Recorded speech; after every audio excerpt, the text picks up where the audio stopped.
Aujourd'hui, le thème, c'est l'affichage, l'évolution ou l'évolution de l'affichage, des écrans, de tout ce qui est lié à l'affichage technologique. Donc, dans un premier temps, Patricia, tu vas nous présenter ta partie là, sur tout l'historique et probablement certaines technologies plus particulières que tu vas vouloir peut-être élaborer. Moi, dans mon cas, par la suite, on va parler plus de brevets. Fait que vous allez voir ça, là, ça va être intéressant. On va regarder ça ensemble. Donc, on Yes. démarre avec ta présentation qui va toujours être sur ton écran, c'est ça? Ben oui. En 1880, Patrice, 3 personnes, puis là, tu sais, on le dit, je le redis, puis je le dis à peu près à chaque épisode, souvent quand il y a des inventions marquantes, elles s'inventent à peu près à 2, 3 endroits en même temps parce que une invention vient d'une découverte d'un principe X et ce principe-là est partagé à plusieurs personnes et l'idée qui vient d'après, tu sais, c'est comme, voici une nouvelle possibilité qui existe en science, ben, c'est un peu naturel que dans les jours et les semaines qui suivent, il y a quelqu'un un peu partout sur la planète qui fait « Hey, on pourrait faire ça. Hey, On va hey. » tester ça, Fait on que, va essayer ça. ouais. Oui, oui. Fait que George R. Carré, Adriano de Paiva et Constantin Sélénèque, autour de 1880, ont commencé à jouer avec des principes qui venaient évidemment de M. Kelvin, tout ça, avec une plaque d'arséniure de sélénium. On commençait à faire la possibilité d'enregistrer des impulsions électriques par des points lumineux. Donc, on faisait tourner un disque avec un trou. Puis quand ce trou-là lumineux arrivait devant l'arséniure de sélénium, ça provoquait une hausse de courant. Puis là, et là, ils ont commencé à plancher ce qu'allait devenir les premiers principes de la télévision mécanique, qui était là bien avant la télévision telle qu'on la connaît. La télévision mécanique, elle, vient d'un autre gars qui s'appelle M. Nipkow, Gottlieb Nipkow, en 1884, qui invente la télévision mécanique, donc le disque de Nipkow, dans lequel il y a des trous qui sont concentriques, qui s'en vont en spirale vers le milieu. Puis on pouvait scanner une image, mais on pouvait aussi la reproduire avec un faisceau lumineux par un balayage. Et autour de 1928, il y a eu la première émission télévisée qui a été transmise. Évidemment, il n'y avait pas des masses, mais c'était en Allemagne, une émission radio là, qui était le Fernand Sender für Napier. Bon, on va oublier mon accent allemand. Oui, c'est ça, oui. Mais c'était une émission allemande radio, un genre de podcast qui a été diffusé pour la première fois en 1928.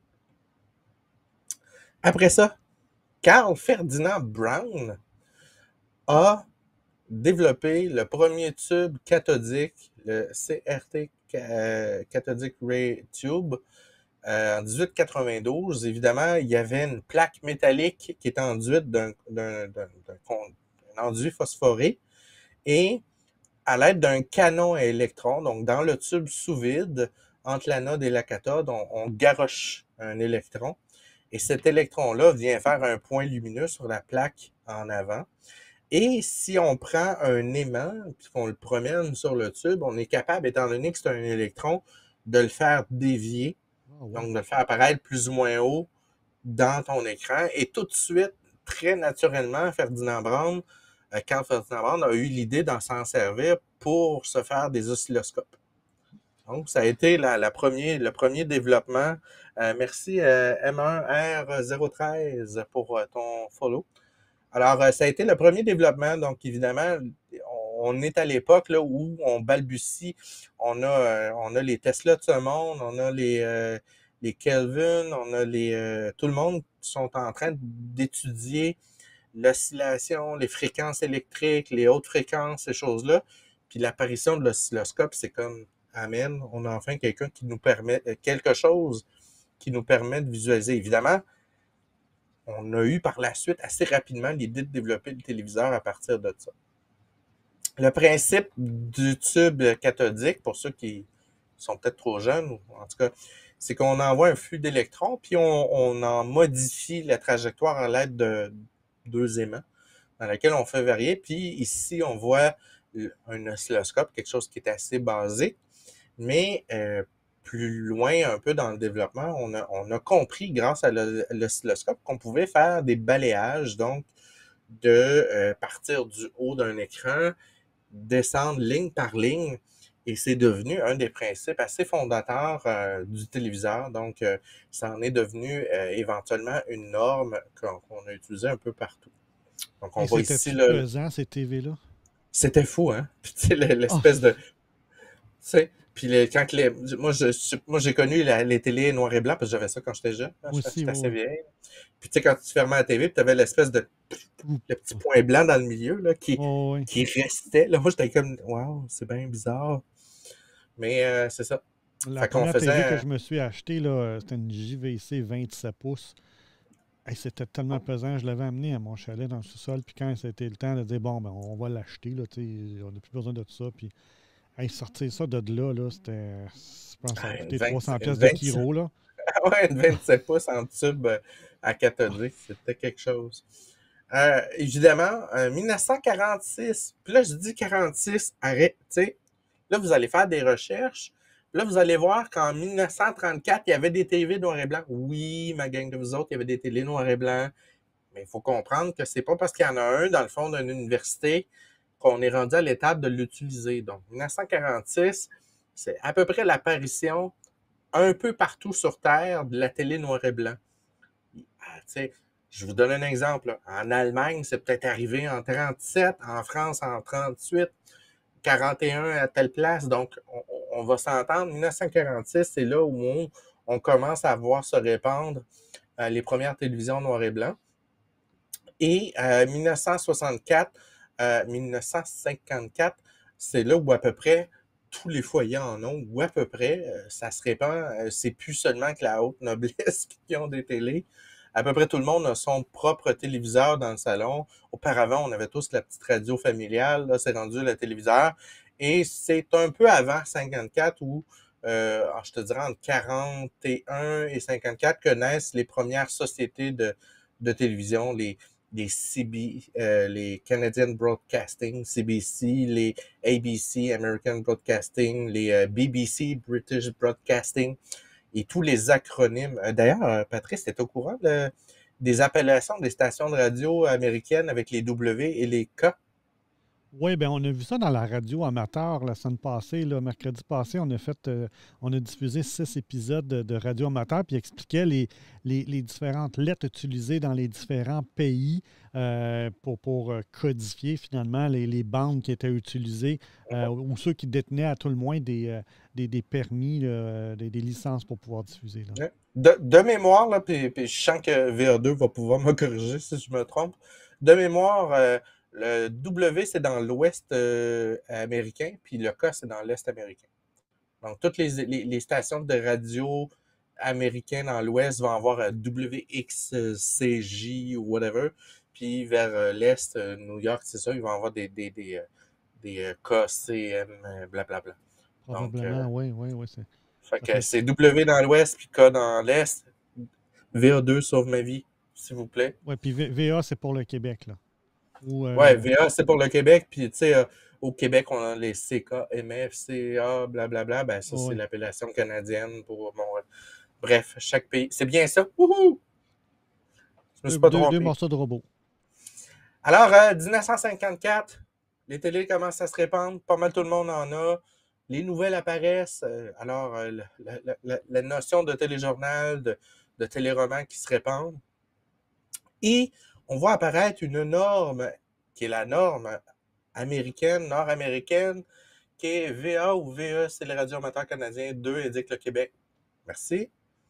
Alors, la norme NTSC, donc, quand on transmet un signal télévisuel, on l'encode d'une certaine façon. Donc, c'est un protocole, on s'entend sur une façon de coder notre signal.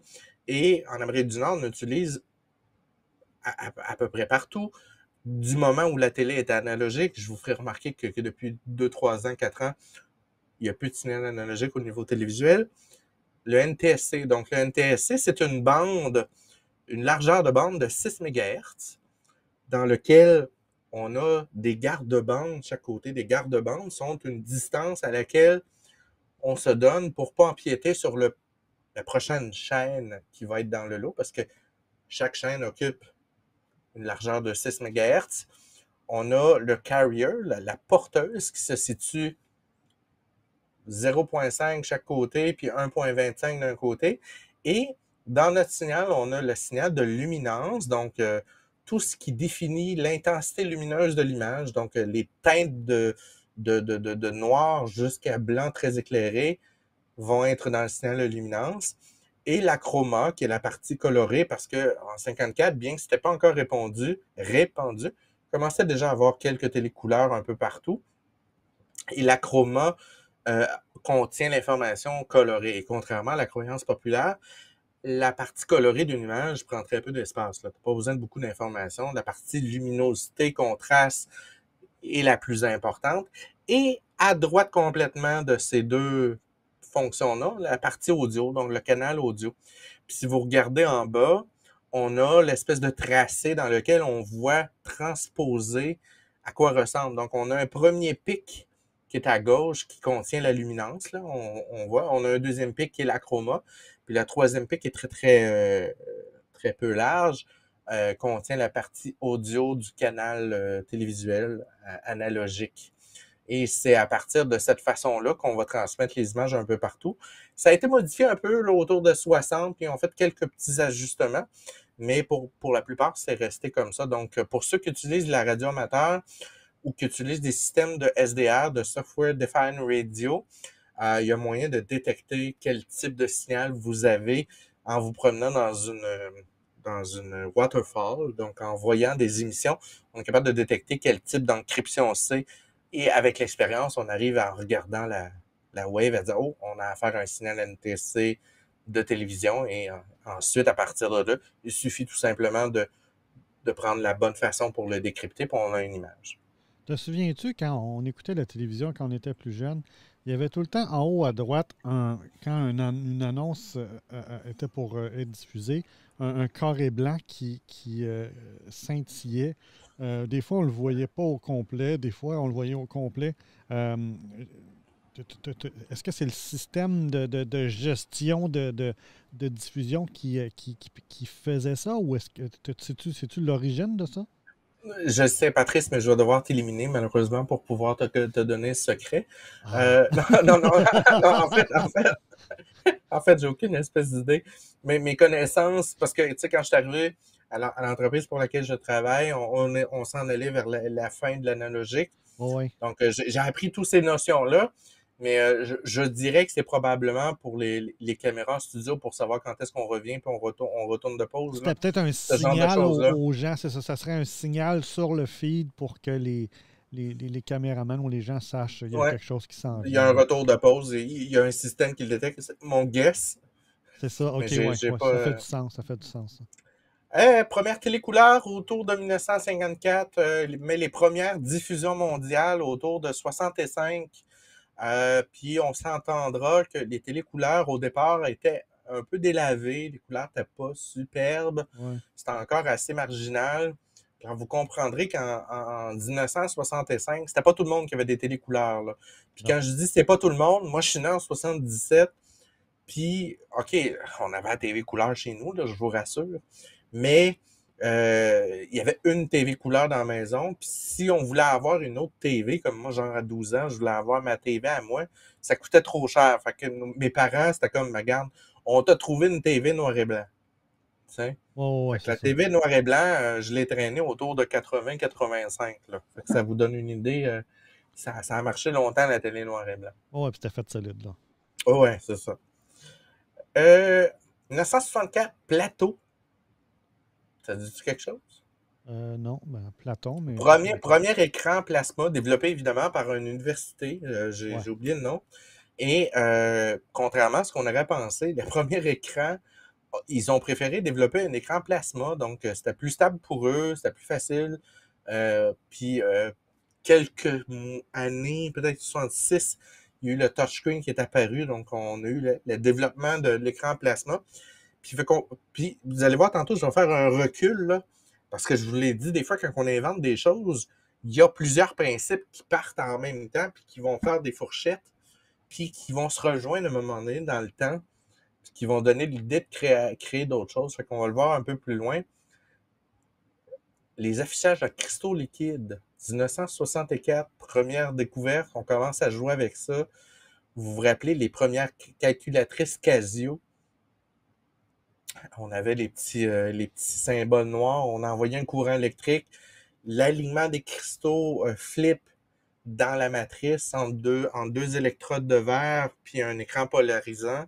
On envoie un courant électrique, les cristals flip, la lumière, comme elle est polarisée dans un sens en particulier, si je flippe le cristal, la lumière passe plus parce que je l'exige de passer dans un sens qui se résume à avoir un point noir, un symbole noir, et avec ça, on faisait des chiffres. C'était excellent. Il y en a qui ont essayé de développer ça en parallèle pour s'en servir dans le domaine informatique. Ça n'a pas super bien marché au début, fait que ça a été pas mal cantonné au système de calculatrice, les montres, les premières montres à cristaux liquides qui ont été Oui, oui, oui. développées.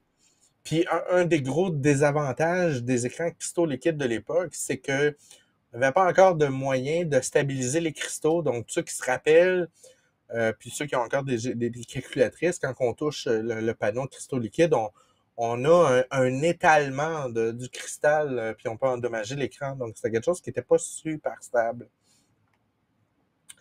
Ensuite est venu les premiers moniteurs monochromes, et c'est là que Patrice va s'insérer tantôt. On va faire une espèce de fork quand on va arriver à Patrice. Il va sûrement jumper dans ce temps-là.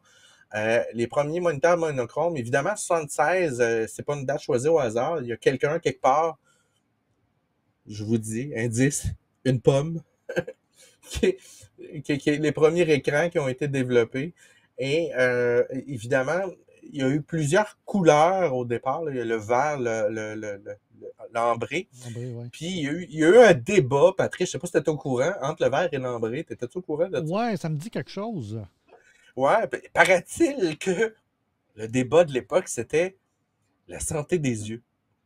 OK. Tu sais, aujourd'hui, c'est le bleu est notre ennemi. Fait que là, Oh, oui. on ajoute des filtres bleus, Sur nos lunettes, anti-bleus ben dans oui. tous nos appareils. Mais à l'époque, ils avaient la même conscience et se disaient que l'ambré était mieux pour les yeux, était plus facile, plus doux, plus... Mais ça me rappelle des et souvenirs parce que moi, j'ai travaillé sur des ordinateurs qui avaient des écrans verts à l'école, au secondaire. Puis quand j'ai acheté mon premier ordinateur, je m'étais assuré d'avoir un moniteur à écran ambré, là. ah ouais, c'est Ah, plus c'est doux, ça. Oui, oui. paraît-il. Fait Ouais. que moi, j'ai découvert que les verts. J'ai pas eu la chance de découvrir les ambrés, mais paraît-il. Fait qu'il y a eu un peu comme les chicanes entre VHS puis Beta. Ouais, ouais, ouais.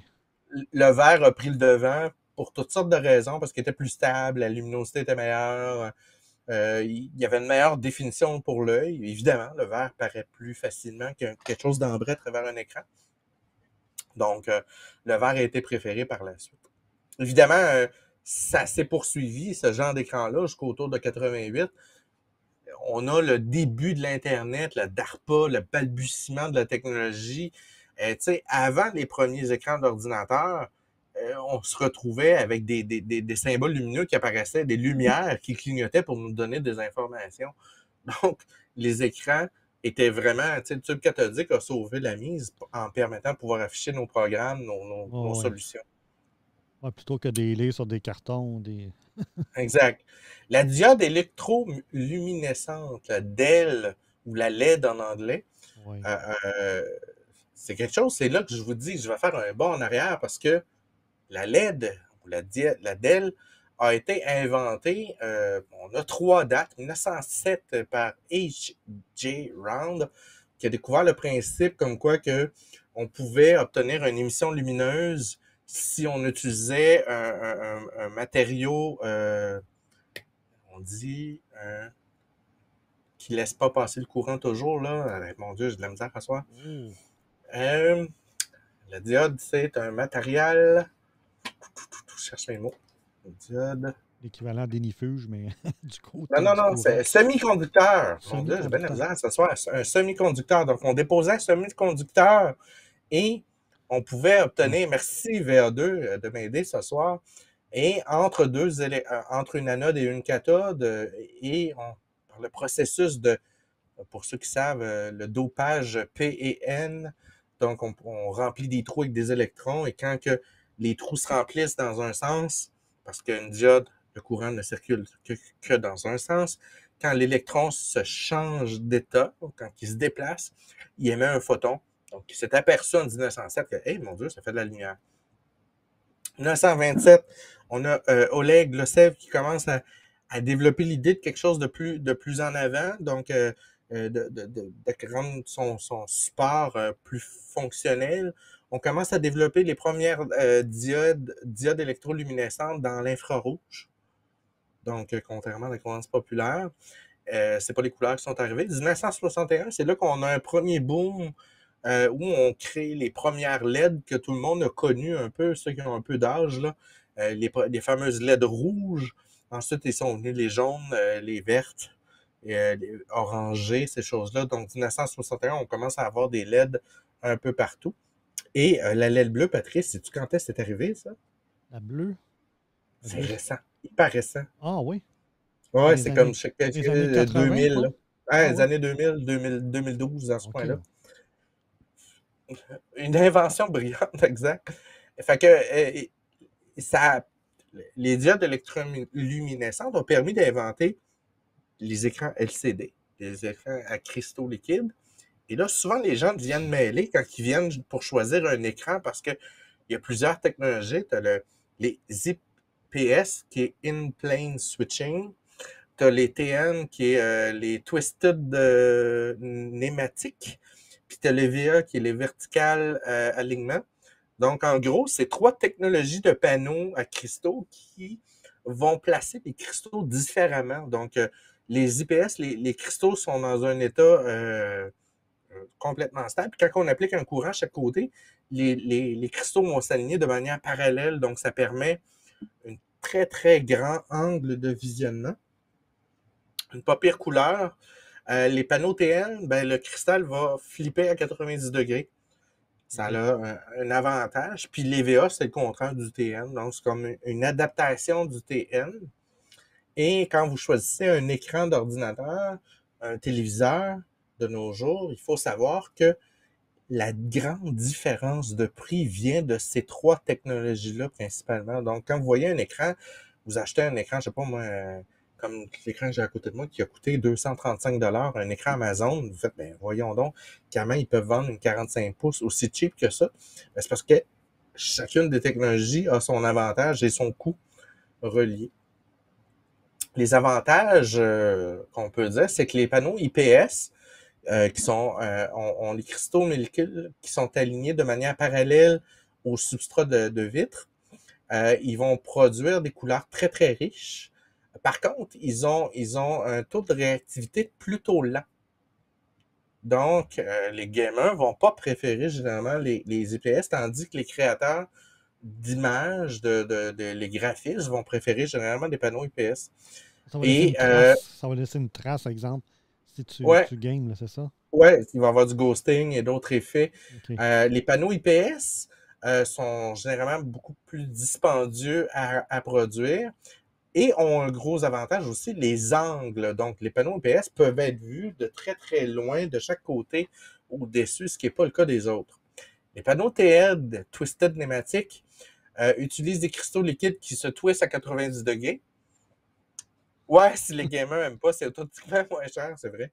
T'as raison. Ouais. La technologie TN vont offrir des plus gros taux de contraste et un temps de réponse super fast.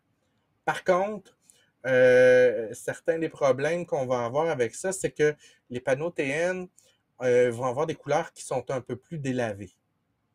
Ouais, ouais, ouais. Comparativement, vous allez voir, les panneaux TN, si vous en avez à la maison, quand vous regardez dans les rebords, vous allez voir que la couleur, elle se défait un peu dans les côtés. OK. Donc, c'est une propriété des panneaux TN. Puis le VA, c'est comme le meilleur des deux mondes, le meilleur du EPS et le meilleur du TN. Donc, évidemment, ils sont alignés perpendiculairement à la vitre. Ils ont des contrastes qui vont jusqu'à 6000 pour 1, ce qui est quand même bien.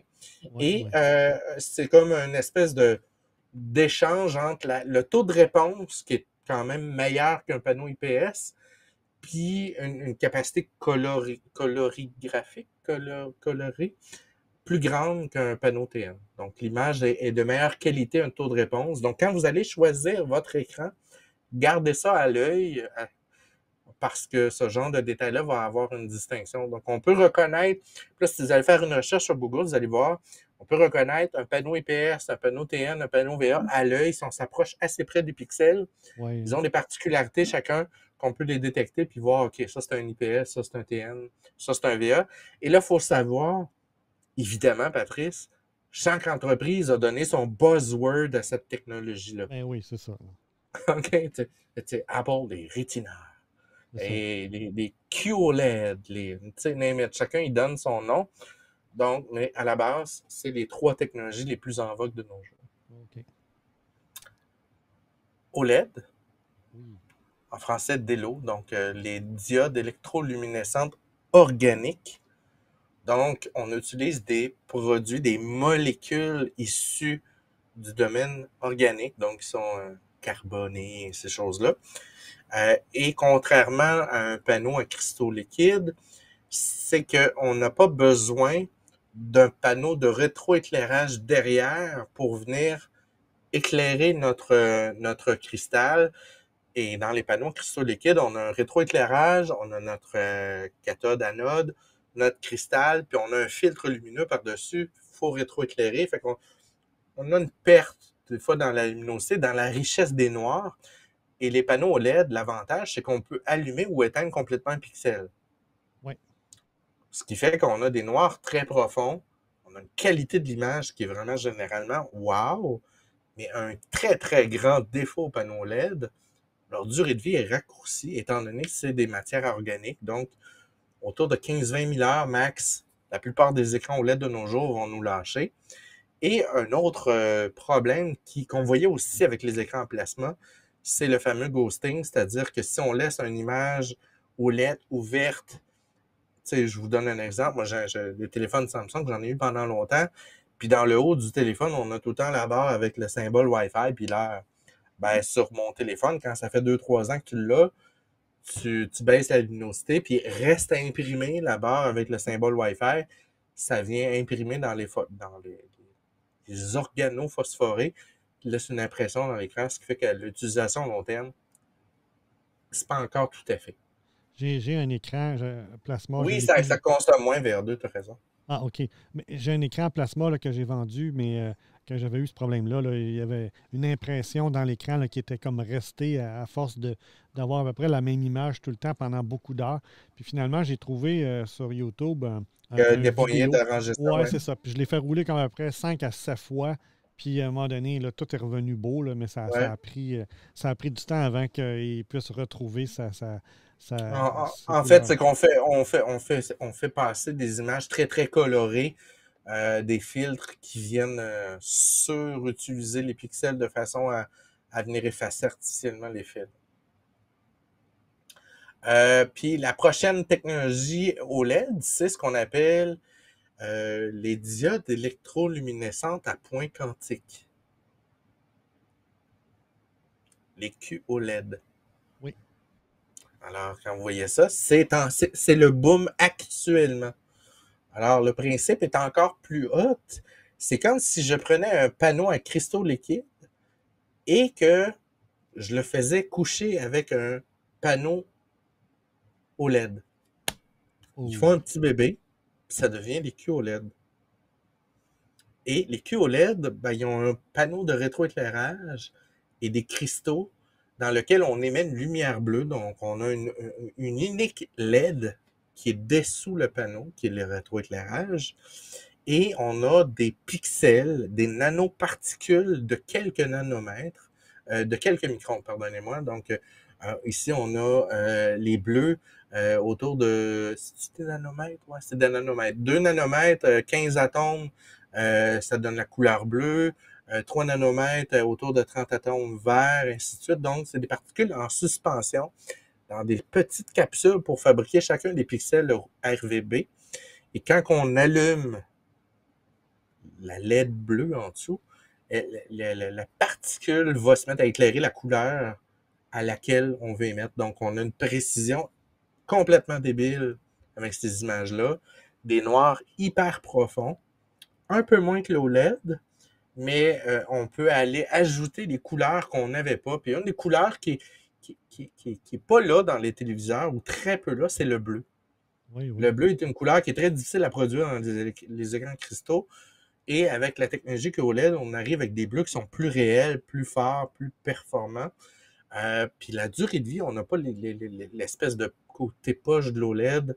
On a des durées de vie qui se rapprochent des panneaux LCD. Donc, c'est un mariage, le meilleur des deux mondes qui est en train de se produire au niveau des écrans. Évidemment, vous avez magasiné des télés QOLED qui sont pas mal toutes là, offertes en ce moment par LG ou Samsung.